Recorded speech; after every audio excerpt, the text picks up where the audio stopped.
Hello, my name is Sebastian, and I'm doing the series on expats and parenting, parents as partners. And if you're a parent or going to be one, or if you're an expat and want to know what the life of the expat is like for a parent, I think there'll be some interesting information here for you. I've been an expat for more than 35 years. I've lived in several different countries, and I've raised 3 children.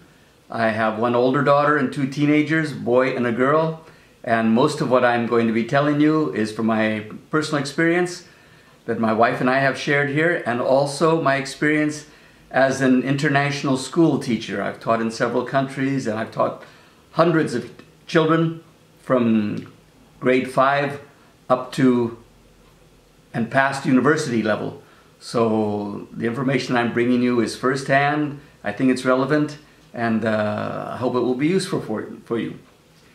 Today we're going to talk about one of the first things that an expat family does, and that's move house. And that's something that if you're going to make a life as an expat, you probably will be doing several times. So the trick is to be able to move house without breaking your children. Your things you can repair, but you must be very careful about yourself and the process that you go through, and also about taking care of your children to make sure that the experience is as the least painful for them as possible, and that they go into their new country or back home with a positive attitude that they can even get more out of the new experience. So, did you know that moving house is rated as one of the most stressful challenges that a person can have in their life? It's rated even higher than divorce, changing jobs. So it's not surprising that moving house can often cause friction in the family and in relationships, and unfortunately start off a relationship in a new country on a negative foot. There are negatives. Of course, you know there's negatives in moving anywhere you're going to move, but particularly when you move from a country that you're familiar in, you know the systems, you know the money, you might know the language or might not, you have a base of friends, you know where to go shopping, you know where to find things in the shop, you have built up a network of service repair people that you can count on for your computer, for your car, for your electricity, and you know your landlord or your building, you know your neighborhood, you know the weather. So you're leaving all this network of knowledge behind, and you're going to have to start over if you're moving to a new country. If you're moving back home, that has its own risk of the reverse culture shock, which we'll deal with in another episode. But today, we're going to be focusing on moving to another country that is not your own, and about taking care of your things and mostly your family. I'm going to quote to you from a University of Virginia study which followed 7,000 subjects for 10 years. And this report came out with a final conclusion that the more residential moves participants had experienced as a child, the lower level of well-being as an adult.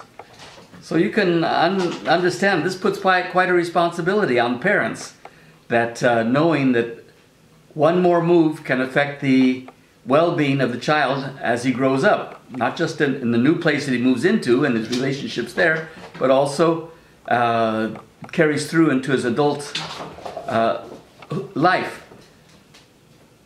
One of the not so negative aspects is that most of those who were affected negatively by the move were children who happen to have an introverted personality. So if your children seem to be extroverts and they like being out and discovering new things, the risk of the impact being negative on them is much less than if your child happens to be the introverted type that likes to stay home, likes their books, or spend a lot of time in the room on their computers, are not comfortable when they go out or meet new people. So if this introverted is your type of child, then the risk that the move will have a negative impact is far greater. Now for the spouses, the working spouse, they're usually taken care of when they move by their company, and they have an immediate group of colleagues around them that they share the same language, the same procedure, they have the same, hopefully, passion for the company, they know the company culture, they've probably met before, so they already have an initiation into their environment in which they're going to be spending most of their time. The non-working spouse, what I think a proper term is the joining spouse, their challenge is much greater. Not only do they have the challenges of the language, and when they arrive, they don't have that instant group of colleagues to support them or a common cause as the employed spouse will have. And they're set with all the challenges of putting up the home, setting it up, perhaps finding the home, furnishing the home, finding schools for the children, perhaps getting a car, and doctors, dentists, language courses, finding a maid for the to do the housework. All these very language-intensive activities falls on the non-working spouse. So they are the ones that really have the heaviest burden and have to be the most resourceful and count on themselves. So the whole family needs to be aware of the huge responsibility that the joining partner has. It's important when you talk about moving, before you move, that you use positive language when you're talking about the whole experience. Because if you sound negative, that will set the tone for the whole experience, and your children will feel it, and they will start looking negatively on the whole move. So keep a positive tone in your language.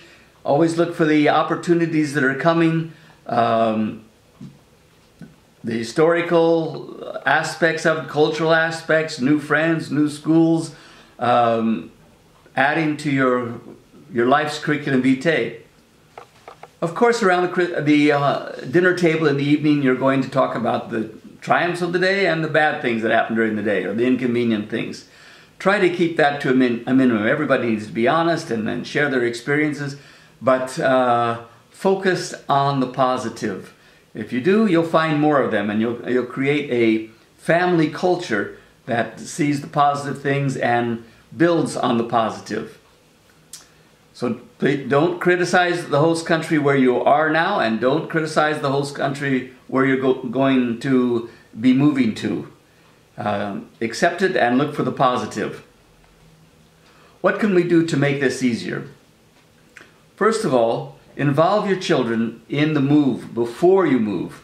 You might have choices of where you're going to go. If you do, have the children research it with you and get a paper and the pros and cons of each one and look at them together. It's a nice activity, especially for families that don't spend much time together anymore because each one is on their own device. So set this up as a family challenge and work together on this. Find the country that you're going to be moving to on the map. Get an idea of the population, the topography, the weather, the language, the religion, historical places. Find the schools, or ask your children to find the international schools nearby so that they can take a look at the profile of the school and the size, the type of students they have, of course the tuition, proximity to nice places to live. Take a look at their website, their parent-teacher website.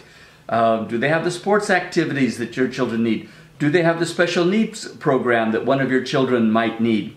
Are they dyslexic, or do they need a shadow teacher? And the costs of these. Do they have a sports field? All these things that the children can find out by themselves if they're at least 8 or 10 years old. Is there a swimming pool? Are the classrooms air conditioned?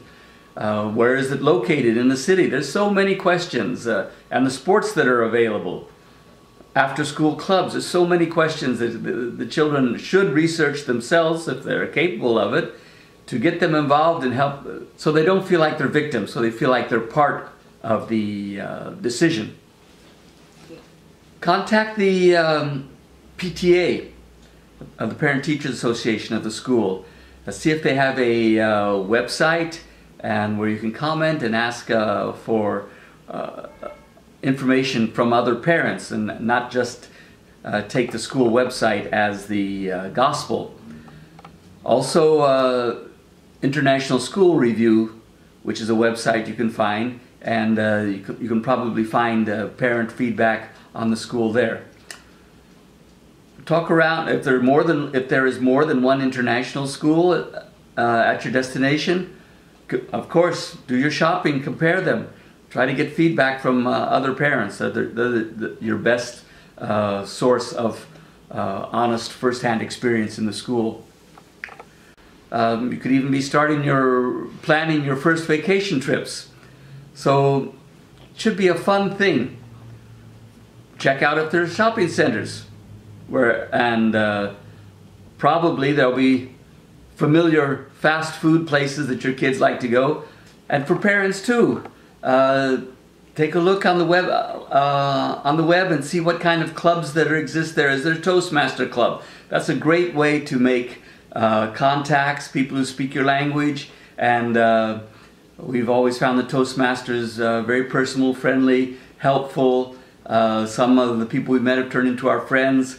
So there's others, if you're into sports, like the Hash House Harriers, a running group that is also very supportive. So you want to feel that when you go there you already have a contact group. Don't forget the churches as well.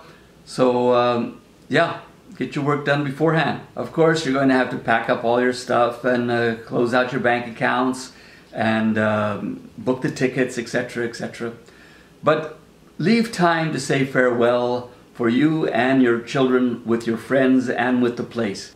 Don't leave in a rush. Give yourselves a chance to remember the good experiences you had there, and take a walk around go out for dinner, take a walk around the city with your family, have some friends over. Of course, now with the internet, it's never necessarily a goodbye. It's just until we meet again, huh? And kids can maintain the relationships, and you as well, parents, on the internet. Although we found in our personal experience, neither our children nor we as parents have kept much contact with the many very good friends we've had, but we have with some of them, and we see them when we go back to our home country from time to time, so that's nice. And so after you've taken your time for that walk around town, got everything go, say goodbye, no regrets. I hope you found someone to take care of the dog or the cat, and set off to your new adventure. Get your rest, arrive with as much energy you can, and positive attitude, and good luck on your next adventure. Thank you. Okay, this is Alex, and I'm signing off for today, and I hope to see you next time. Thank you. Bye-bye.